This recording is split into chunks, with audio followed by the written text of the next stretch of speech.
Hi, good evening.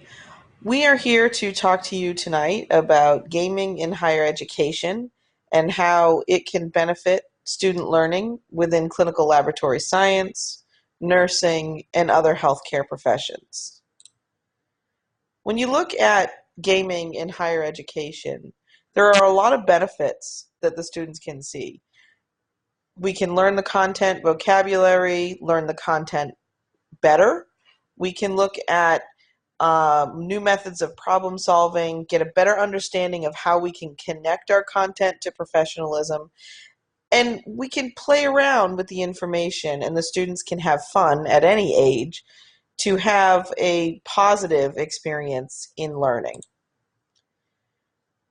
When we look at how we can benefit from higher education gaming as faculty, we can look at how the students actually get to solving the problem.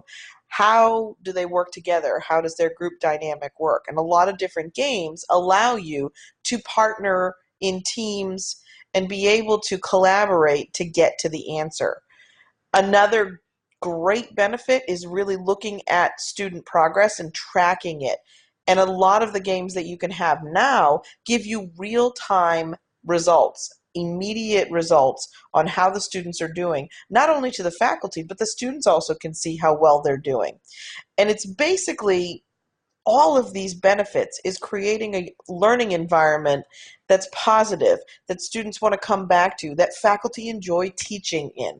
And this, a lot of the times, is key to making that connection in higher education with our students of all ages.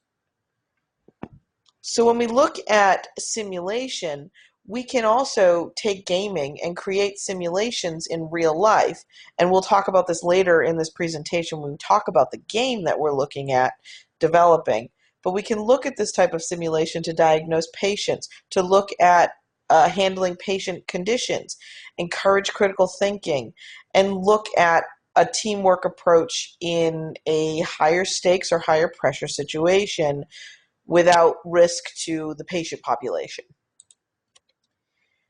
Why can we look at gaming in flow cytometry and immunology? Well, the flow cytometry methodology is incredibly complex.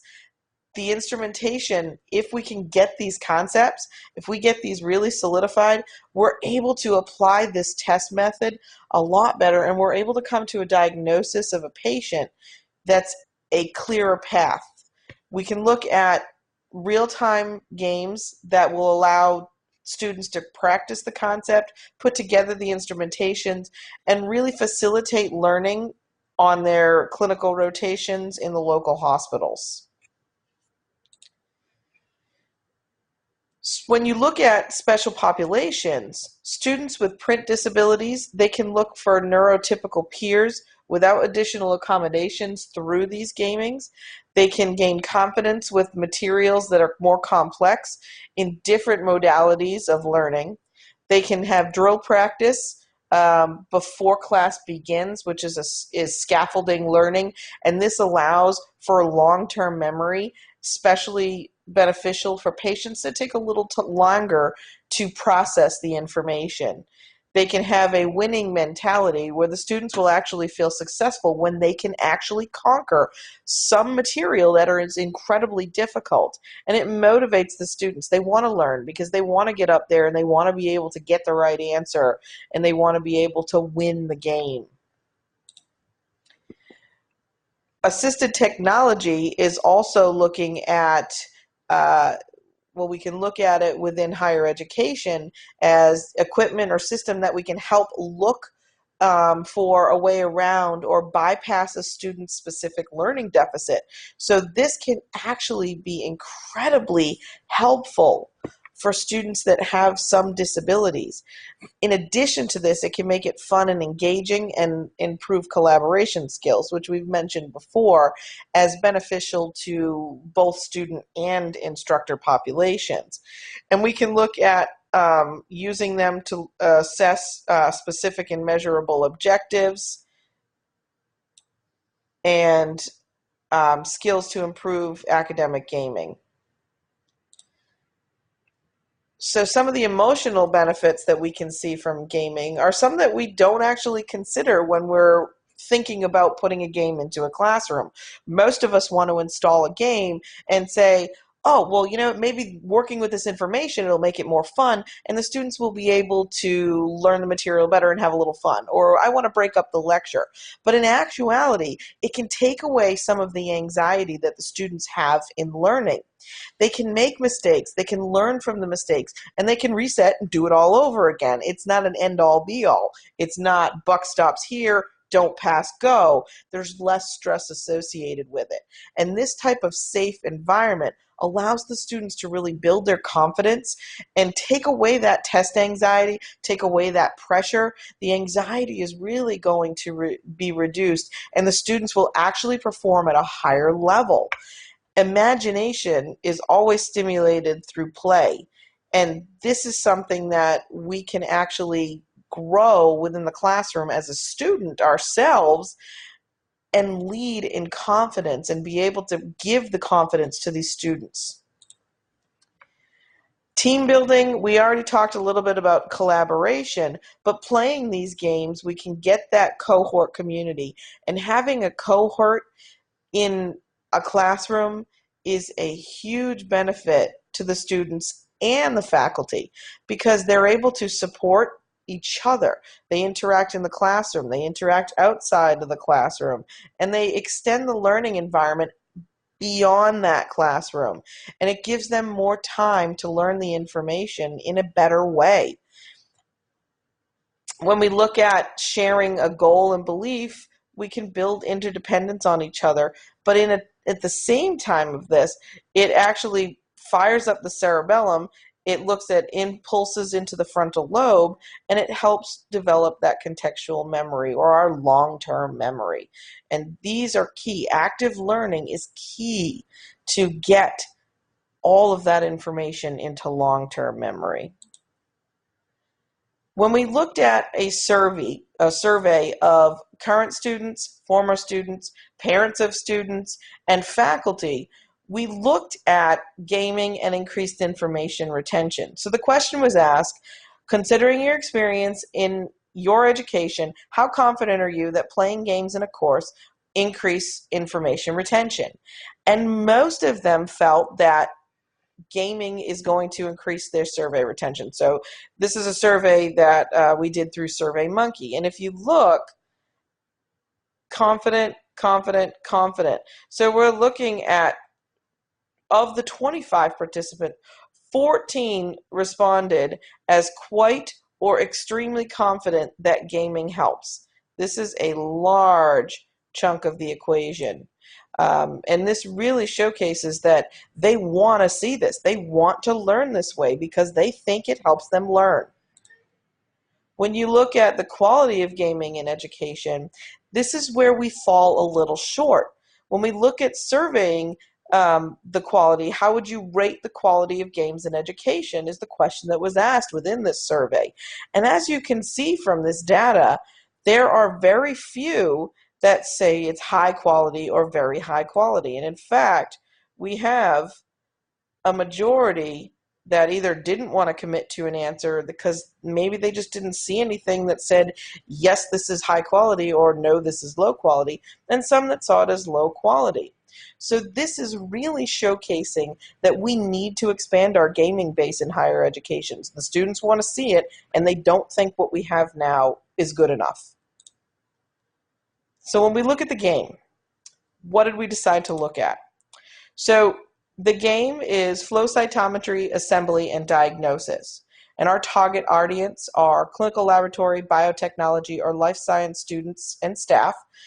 We can look at nursing students and staff in oncology specialties. These concepts are advanced, and the target audience should be at a sophomore level at minimum to be able to understand these concepts. So the basic principle of this game is a two-part game that will first include a competition to assemble an instrument. So the instrument is a flow cytometry analyzer, and we have animated parts. And then the second portion will be to analyze the patient results as cases to solve. And these students will actually have to make a real-time diagnosis as these test results come out of the analyzer. So what is flow cytometry? So flow cytometry, just to give you a little background of some of the really difficult concepts, it's an automated system where we actually take single cells in a fluid suspension and we analyze them in terms of their intrinsic light scattering characteristics. So this means the light is passing through this cell, and what is inside the cell to scatter the light going through it is what we're analyzing. So the cell nucleus, any granules within the cytoplasm, things like that. We also at the same time can look at extrinsic properties. So we can actually tag the cells that we're looking at with a fluorescent label, looking for particular cell markers to find out what cell population it is. So this is a huge advance in healthcare, and one of the most common lab tests that we can see for treating patients with leukemias, lymphomas, and HIV. And so we can actually look at counting thousands of cells within seconds, and we can actually detect fairly rare cells. So this really helps not only diagnose the patients initially, because we can actually use tissue samples as well and tumor cells, but we can actually help with the treatment of the patient and monitoring that treatment.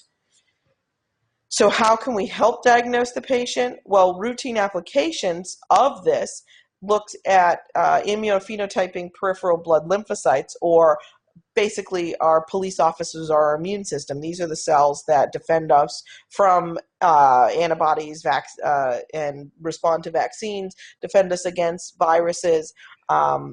And we will look at stem cells in peripheral blood and bone marrow, because these are the CD34 positive cells. That's a marker on top of their cells that actually indicates that it's a stem cell that hasn't committed to a particular cell line. So we can use these for bone marrow transplants for patients that have blood leukemias, lymphomas, or anemias, or genetic disorders of the hematopoietic stem cells, or the stem cells that make blood cells. We can actually look at characterizing acute leukemias, lymphomas, and lymphoproliferative disorders, or where our bone marrow is overproducing cells of a certain kind. This is important because this is going to help us diagnose what type of disorder they have, and how do we treat it, and how do we treat it after we treat it. So this is really a huge advance in healthcare, and a big portion of what the students would have to do in the lab, what nursing students would have to see in the hospital setting as well. So what are the objectives? So first, they need to understand when each method would be utilized in a clinical application, understand and discuss the principles of flow cytometry and its applications, discuss the principle of each method, outline the methodology for each test that we would be performing, interpret the significance of the test results, list causes for false negative or false positive results in test procedures, and appreciate the need for quality control procedures in the laboratory and in testing. So this is an example of the flow cytometer. So this would be the instrument that they would have to compete to assemble. The process starts where this is cells are put into a suspension here, and they follow through and go all the way down through this area here, and this is where the laser will pass through the cells, and it will go through lenses to be able to be detected through all different detectors, and then the information goes to the computer and we get a result printout. So this is the basic principle of the instrument, and it's incredibly complex to be able to understand what happens within this analyzer. So we thought that we would try paper pieces for now to demonstrate what we'd like to do within the game, and assemble these pieces. So this is the game assembled on a chalkboard.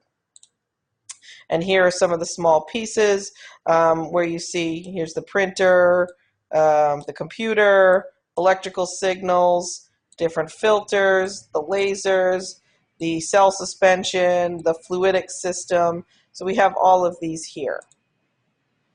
And this here is an example of what happens where you have all these different markers here and all the different cells, and as they flow through in this direction, we're detecting it through this laser. And then these are the results that we get. So we'd like the students to be able to interpret these results and diagnose the patient after they understand how the instrument works. So how do we develop and implement this process? So we came up with a game design and implementation checklist. So these are the steps that we're looking to implement the game and assess it. So if you look step 1 through 15, we're looking at first introducing, then we're going to create a design team. We're going to meet with the design team. We're going to take this proposal, we're going to distribute it to all vested members via email to review the proposal. We'll look at any suggestions at this point to see if we can address and incorporate them within the game. We can look at implementation meeting, look at a revised proposal here. This is key because lean management really wants you to go in and look at who's going to be playing the game, who's going to be using the game. So faculty members and students that will be participating in this game really need to have their suggestions addressed. Then we'll announce the pilot, and we'll start the new pilot within the lecture. Then we'll review it after it's going on. We'll address any suggestions and meet if we need to, and so on and so forth. And then the last, we're going to analyze assessments, quizzes, practical exams, regular exams, to look at achievement of the objectives of the games within the curriculum. So the logic model, our inputs, what are the resources we need? We need game developer, digital gaming system, faculty to pilot, and faculty assess and evaluate. The activities, designing the pilot game, managing challenges and implementing this product, coaching and support student questions. The outputs, so we need a quantifiable amount of work. So we need 2 hours of faculty workload per semester per faculty during game design, 1 semester for design, 1 semester for piloting, and 2 semesters going forward. For outcomes, we're looking at increasing student engagement in the course, increased student understanding of cytometry, improved student course retention. So the impact would be looking at long-term results, increasing graduation rates, increased student satisfaction, and demonstration of innovative teaching methods. So how do we assess it? So the game assessment to assess the game. So Kahoot is an online game creator, so we can actually design to quiz students in custom subjects of our choice. So we actually developed a Kahoot game to use real-time competition of a review of the appropriate vocabulary that we use within this flow cytometry game. So the knowledge of the instrument will create higher game scores and evaluation immediately for the students. So this will actually help facilitate further active learning of the information that we presented in the original game. And again, this can also allow for individual and team competition. So this is the vocabulary Kahoot that we developed, and you can see this is an image of our mock game posted on a white dry erase board, and we've included the link for you to go ahead and take a peek at. But one of the things that is really interesting about this is because we can actually use it in real time on the cell phones, so we can do it within class, as a team game, as an individual game. So here's an example of the question here, where the question is asked, and the image is presented here, and the answers are here. And this is where you actually choose over here which is the answer that you want. And it gives you, we set it for 20 seconds to be able to identify these two parts of the question. And when you look here, we see at follow-up assessments. So other follow-up assessments that we could look at, well, we obviously should do some surveys to take a look at how the students felt the game helped them and how the faculty felt the game was incorporated into the curriculum. We should look at collecting suggestions and assessing these suggestions and adding them into the pilot in the steps in the affirmation implementation plan. We can also look at exam scores within the courses. So we should look at these course exams prior to the game institution and post-game institution. We can also look at the ASCP, or American Society for Clinical Pathologists, certification exam scores. These are reported yearly as the students take the certification exam to the program chair, and the program, as part of their accreditation, actually needs to go through these exams anyway. So this report actually shows overall scores, scores within each section, and the flow cytometry will often appear in the hematology and immunology sections. So these really should be the areas that we're focusing on just for this assessment only. Each section is broken down into areas of focus, including instrumentation. So this is where we could really see the effects of this game. We also need to make sure that continuing education for faculty members must be provided.